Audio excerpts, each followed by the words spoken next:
Hi, this is Scott with Antigravity Batteries, and today we're going to be going over the RS30. It's our latest lithium-ion battery for high-performance sports cars.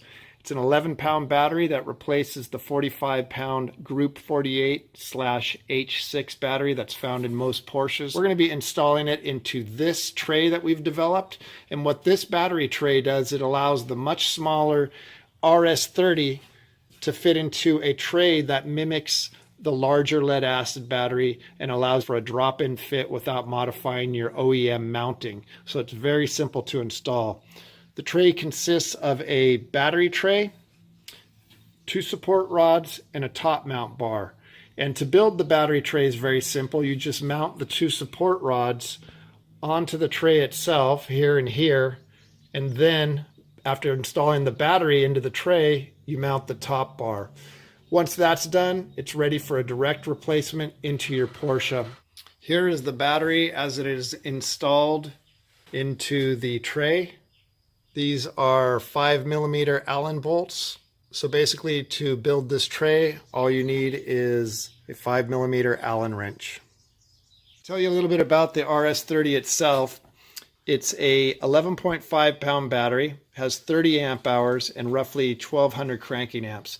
So that makes it sufficient to start any motor up to about 800 to 900 horsepower easily. Now, one of the cool features is our restart feature.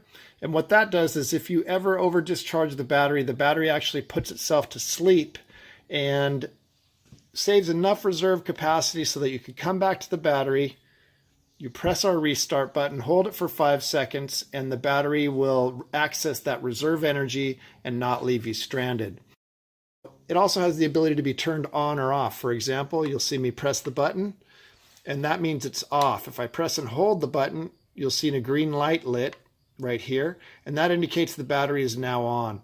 One of the great features about turning off the battery is as a theft deterrent, but also it allows you to work with the battery or around it without any current or voltage.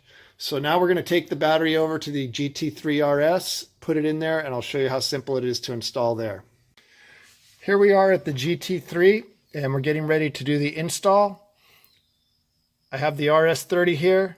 It's mounted into its battery tray. Over here, I have the tools that are required. It's very simple. It's a 10mm wrench. That'll be used to loosen the clamps that attach to your existing lead acid battery and then to retighten the clamps onto the RS30. You'll need a Phillips head screwdriver that removes the air pump that is underneath the cowling that I'll open up in a moment here.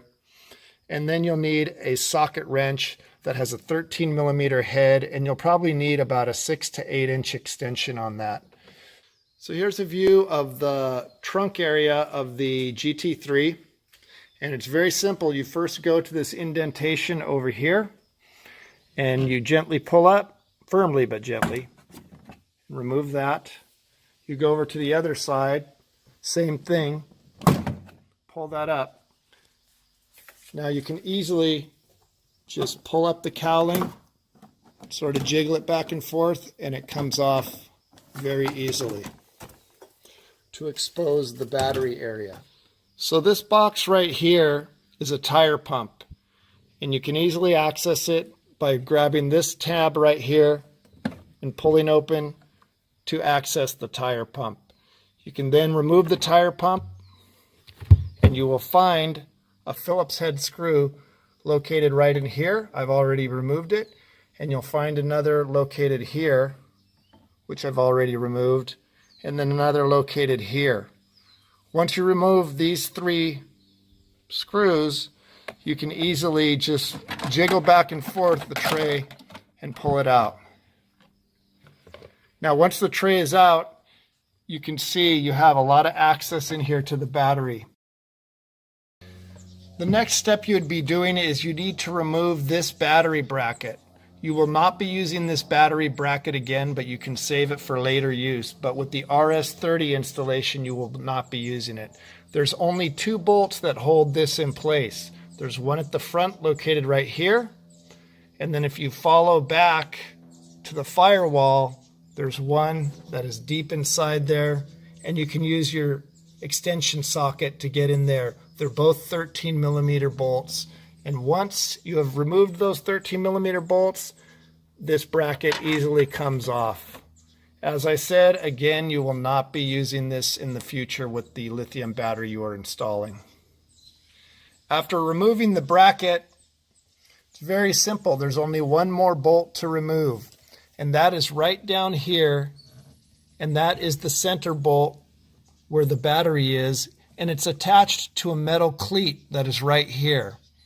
So you simply loosen that, which I've already done, and you remove this cleat from the base of the battery. You can then loosen your battery clamp terminals right here with a 10mm wrench, and right here again with a 10mm wrench. It's very simple.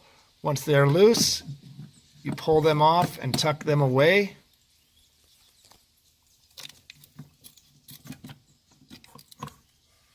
The most difficult part of this process is removing this 45-pound battery from this area. You would basically slide it forward about a ½ inch, and you're ready to pick up on these two handles and pull it out. The battery tray looks like this inside, and you simply then install the RS30 with the terminals facing the firewall. I will do this while I'm holding the camera. Once you have the RS30 in place, you're going to slide it that way and towards the back, because there are some lips that the edge of the battery tray will slide into.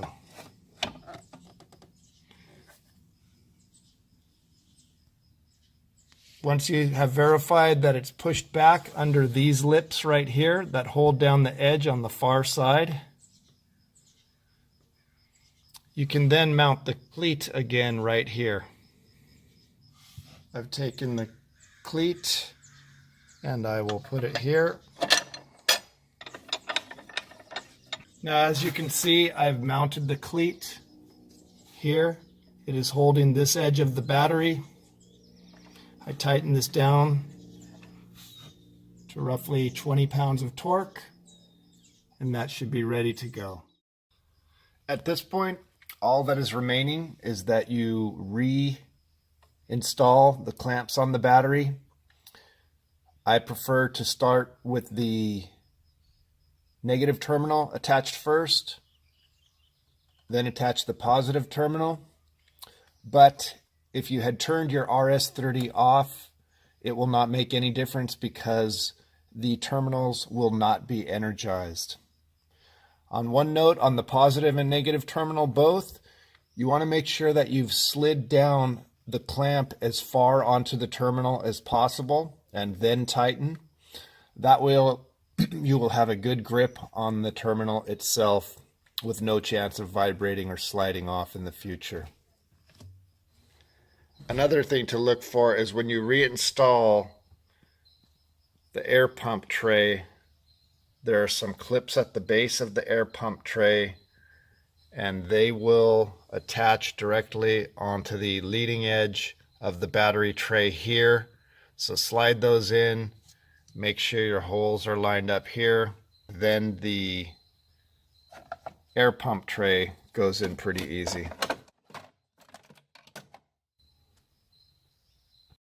This concludes the install of the RS30 into a 991.1 GT3 RS.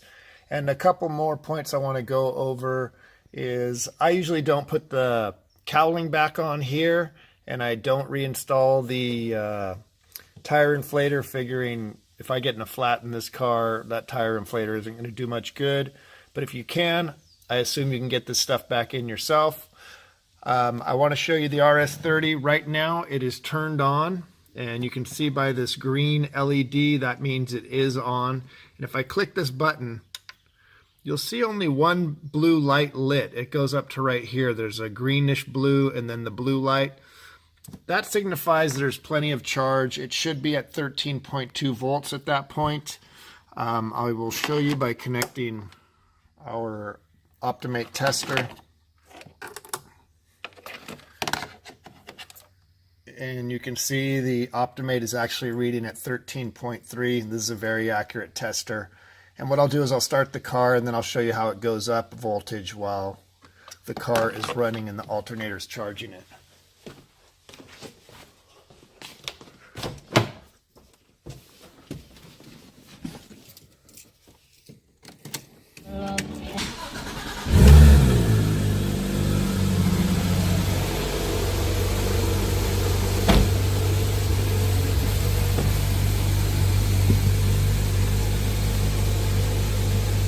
As you see, now the Optimate's reading 13.6 volts, and that means that the alternator is functioning. It's putting a charge into the battery, and when I click the battery, you'll see all the lights go up. But in reality, when the car's off and sitting, you'll only see the second bar lit 90% of the time, and that is a sufficient charge. So that concludes this video. And if you have any questions, contact us at Antigravity Batteries.